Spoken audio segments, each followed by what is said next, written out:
hey, look at me. All right. What do you notice about me? That's right. I'm Asian. Oh, what's that? What kind of Asian am I? Yeah, I'm Japanese and I'm Korean. I mentioned that in my Mulan review, but gotta really hit that home. So last year, I claimed Parasite as mine and mine alone, along with Bong Joon-ho and everything he does. So yeah, that was my claim last year, and this year, I'm claiming Minari. Sorry, you can't have it. All right, it's mine. I already said it. Dibs. So the winner of the Grand Jury Prize and the Audience Award at Sundance earlier this year is directed by Lee Isaac Chung and follows, if I'm not mistaken, a true story about like his kind. I think it was like his family, I think, or like someone he knows in his family. Fuck, I forgot. But follows a Korean family, kind of assimilates into Arkansas to start a farm and a new life. Now, this movie has been getting compared to The Farewell for obvious reasons. And as someone who really liked The Farewell, I think Minari is a far more impressive film. And it's definitely my favorite out of the two. Now, that might not be the case for everyone. I think that The Farewell is probably more easily accessible. But just for like me personally, what I look for, I prefer Minari. Let me put it this way. The Farewell is a great movie. It is. I really like it. But it's going for that punch. It's trying to make you cry, right? No shame in that. That's fine.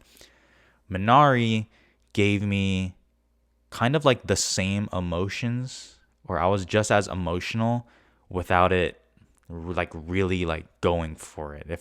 Does that make sense? So this is probably going to be another shorter review, and I really don't want to talk about really specifics because I want you all to just kind of watch it, I guess, blind as blind as you can go. But I mean, this movie is like beautiful. I mean, cinematography wise, I mean, you can just look in the trailer and you'll see it. That along with the fucking score, I mean, that's like my favorite combination right there. And it's a very like realistic take on a family's journey. I mean, you can just tell. Let me repeat: a Korean family goes to Arkansas to start a farm. I can't even. What does that even? Huh? I mean, that just sounds like stress. And it's a very humane story told with a real tenderness to it. And I also like that it doesn't take the, racism is bad approach to carry it through.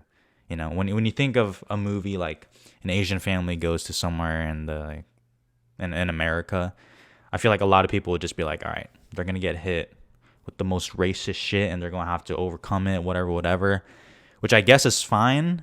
But I like that this movie doesn't do that. It doesn't take that approach. It relies on great performances from everyone, from Steven Yeun, the dad, who I love, all the way down to the little kid, who's probably like the main protagonist, if I'm being honest. And it's just a moving story. I mean, what can I say? And like I said, I'm purposefully not trying to give any specifics, because I think this movie is like really special. And it's not boring either, okay? Thank God. I mean, I didn't expect it to be boring, but I mean, I'm just, it's not one of those like, wow, cinema, filmmaking, nothing happens type movies, which some I like kinda, and I wouldn't even classify it that way. But I mean, let's be honest, your brain starts to go off a little bit when all these critics are like, wow, this is amazing, and you watch a trailer and it looks a little slow and you're like, oh my God, like, no, it's gonna be 2 hours of nothing again. This isn't it. All right, thank God. And probably the most surprised I was like kind of emotional at the end, not gonna lie. And yeah, it definitely helps that since I'm Korean, I can kind of understand kind of ish what they're saying, but it's also like what they're asking and like how they're saying it. It's so funny when I hear them talking Korean, I'm just like, oh my God, that is like my mom or what I heard like growing up. But even having said that, this is definitely a movie that everyone can kind of find a piece of the movie to hold on to and not let go. Why does that sound so cheesy, man? What the fuck? So A24 hasn't given this an official release date.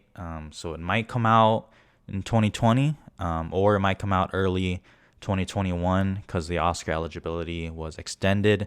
Either way, whatever year it officially comes out, it's probably one of the best of the year.